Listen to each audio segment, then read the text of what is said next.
Hello, everybody.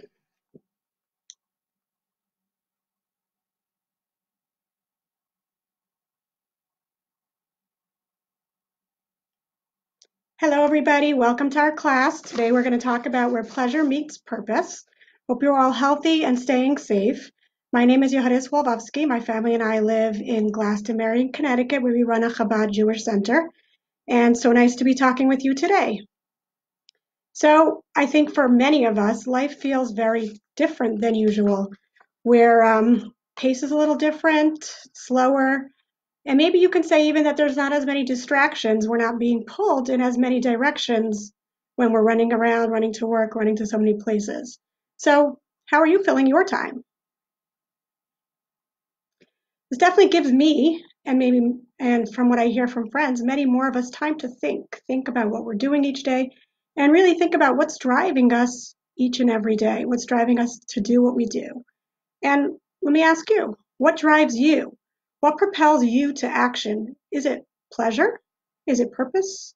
Or is there something else that drives you? And really, who are we as people? What drives us? Are we pleasure seekers?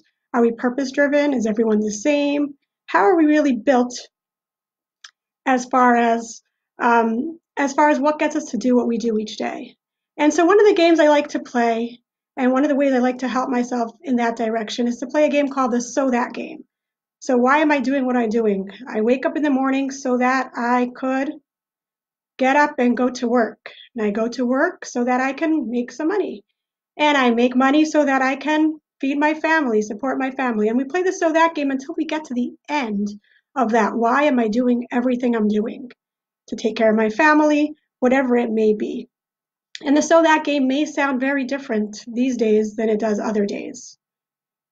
And so when we talk about this question, many of us might say, I'm not really driven by one thing or the other, pleasure versus purpose. I'm driven by a mixture of both. There's a lot of things that I do because it will bring me pleasure, but there are many things in my life that I do because it is full of purpose and it helps me fulfill my purpose. And that is because we are driven by two souls. We, each one of us, have a godly soul and an animal soul. Our animal soul is like it sounds, an animal. What does an animal do? An animal takes care of its needs, is driven by self-interest, by survival instincts. It's pleasure seeking, which may be fine and may be healthy, and it can at times be destructive as well. And then we have our godly soul. Our godly soul is selfless, reaches for a higher purpose. It's the desire to transcend and connect with God. And really the way I like to think about that is we really have these two souls inside of us. We have the animal soul and we have the godly soul. And each one of them really wants control over us. Each one of them wants us to do what it wants and to be driven by those needs and by those desires. And it's like two forces that are doing battle over a city. We have these two different forces and they're going in different directions and they each want to control the city fully. And which one will win? Well, the way you can tell which one is the win is which one the city actually is controlled by, which one fulfills the actions of that leader. And it's the same thing with our souls. Each one wants to be in the driver's seat. How do I know which one is driving me today? Well, it depends which destination I go. Where am I going? Where am I getting to? And that is dependent on which soul is really in the driver's seat at a time. And what is our goal? Our goal is to take the godly soul and to put it in the driver's seat, to live as the godly soul wants us to live, selflessly, reaching for a higher purpose, trying to transcend and to connect with God. And that's what we want. Our goal is to keep God in the driver's seat, to live with that selflessness, with a higher purpose. So does that mean, though, that we're not going to have pleasure in life? We're not going to enjoy life? Are pleasure and purpose contradictions with each other? Do we try to leave the luxuries out? Do we try to do away with material pleasures? Is that what Judaism wants from us?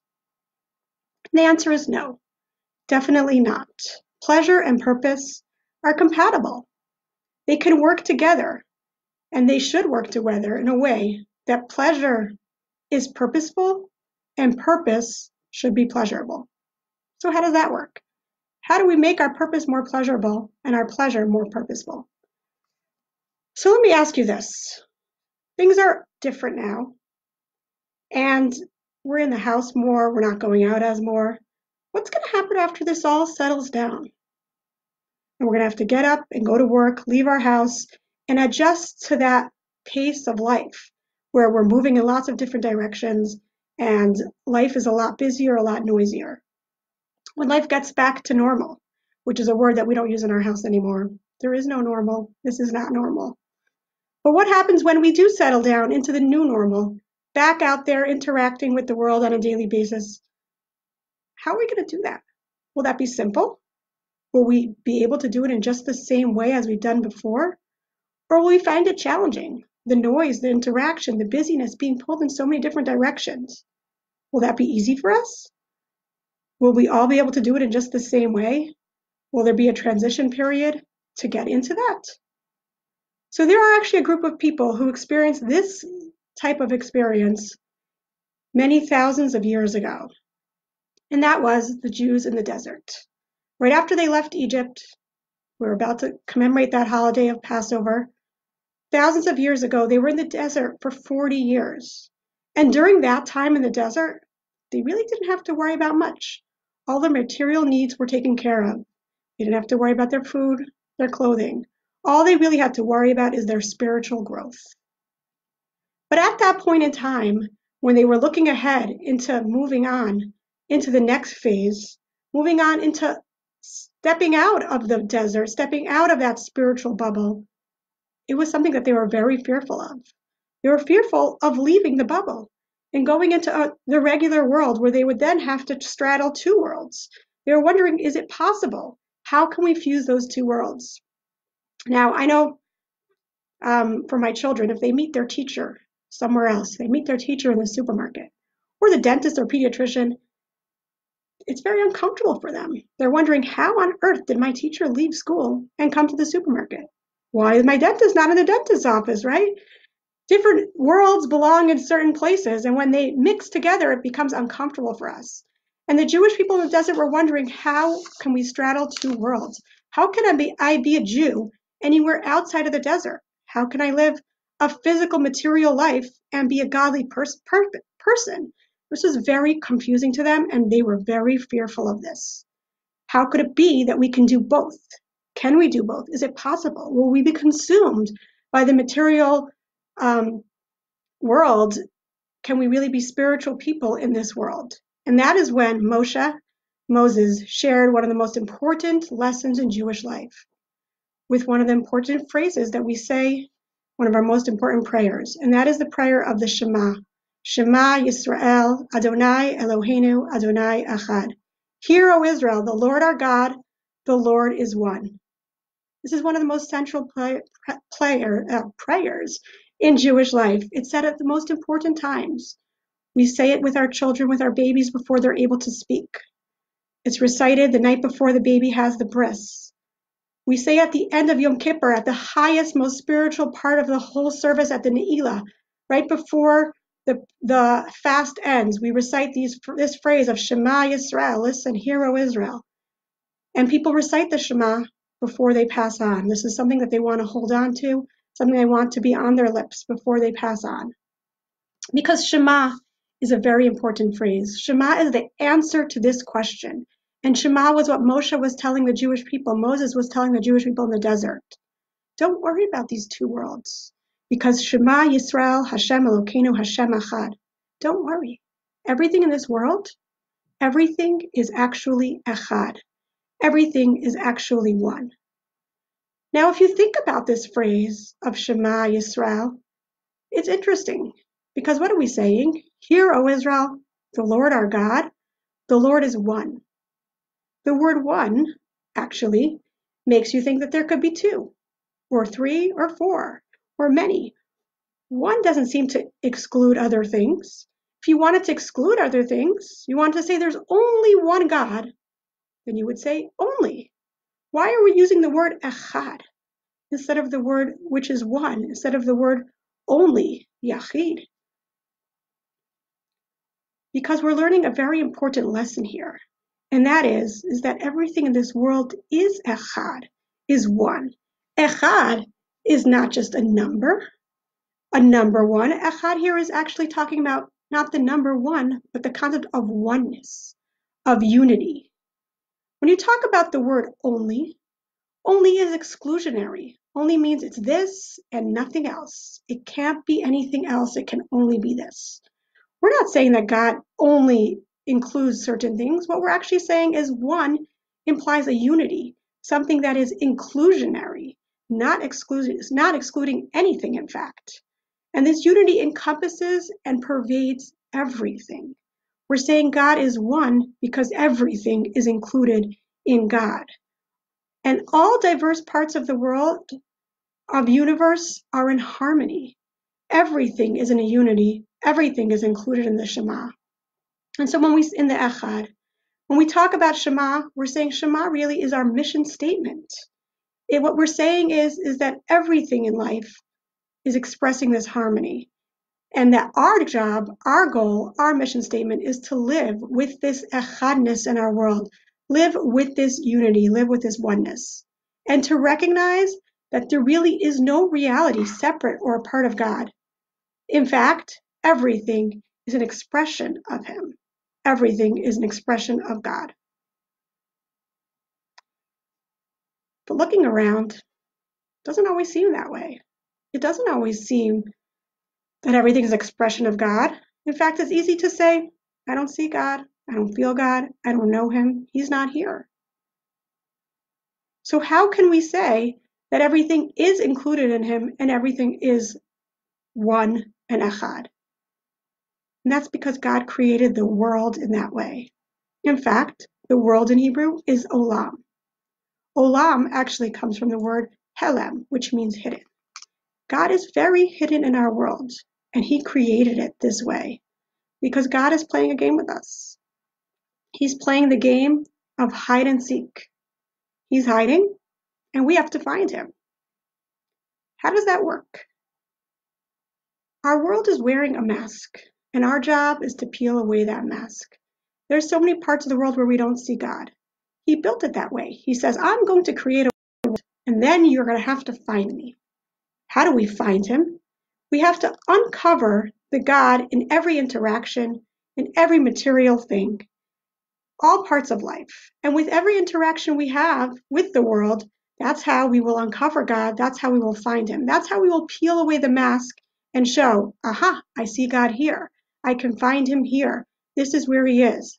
God is in this and God is in that. So for example, if you're watching from your phone, from your computer, is that an expression of God? Is your computer an expression of God? You can say it is. You can say it isn't. It's really actually all in your hands. How are you going to use the phone? How are you going to use the computer? It is up to me to uncover God in this interaction. And so by using the computer to learn about Torah, to connect with God, to talk about him, then we're uncovering him and we're finding him in this interaction. And with every interaction we have, with every item we come in contact with, we can find God, we can uncover him, we can elevate that item and find God in that place. And so with each interaction we have with every part of the world, that's really our mission. And when we do that, when we play the game of hide and seek, and we find God in one more place, in one more interaction, we are uncovering slowly each part of the world, elevating that item and showing this is God. This is truly God. And so that includes also the parts of life that are luxurious, that are pleasurable. Take that and use it for God. Think about in a few nights from now, we're going to be sitting at the Seder Table. And hopefully we all will take our Seder Table and make it the most beautiful ever. It may be hard because it's going to be a different Seder for many of us, without lots of our friends and family that we're used to celebrating with. And yet it's still up to us to take the Seder Table and make it so beautiful. Put on our best tablecloths, take out our best china, serve the most delicious foods, and wear our most beautiful clothing appropriate for such a special night. And what have we done there? We have taken our clothing and elevated it by using it for a higher purpose, showing my clothing are here to serve God. And the tableware and all that we do, uncover God, elevate God, and show the true purpose of that item by using it for him, by using it in service of him. And that way we've peeled away one more layer and uncovered God in one more experience. And we do that all the time, whether it's the Shabbat food or the Shabbat clothing. In fact, I have a friend who owns a Corvette.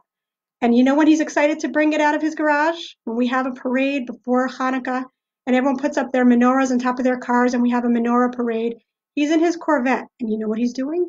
He's showing God in his Corvette, elevating that Corvette in use of God, peeling away the mask and explaining to everyone, this is why my Corvette was created. This is why it's here, in order to serve God. And really, luxury is the tool that we are all invited to use, but to use it and infusing it with purpose. I'm sure many of us have lots of secret tools, things that to other people may seem luxurious, may seem extra, or just silly pleasures. But really, so many of those pleasures, we can use them to serve God, and we already do. So here's my secret tool, something my kids like to laugh about. And it might seem simple, it might seem silly, but it's my secret tool. With my kids at home especially, and anytime, it can be frazzling at times. There's lots of noise, lots of chaos. And I get stressed out, and it's time for me to take a break, to breathe. And what do? I go into my room and I have these little chocolate bars called Nutty Chews. Chocolate, caramel, peanuts. Could it be more delicious than that? And I go into my room, slowly unwrap it, say the blessing, and just quietly chew on that piece of chocolate and enjoy every ounce of flavor in it. And as I do, I relax. I just take a deep breath.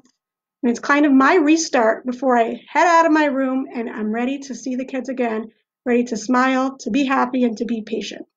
And I'm sure we all have tools like that that help us. Pleasures that are really infused with purpose.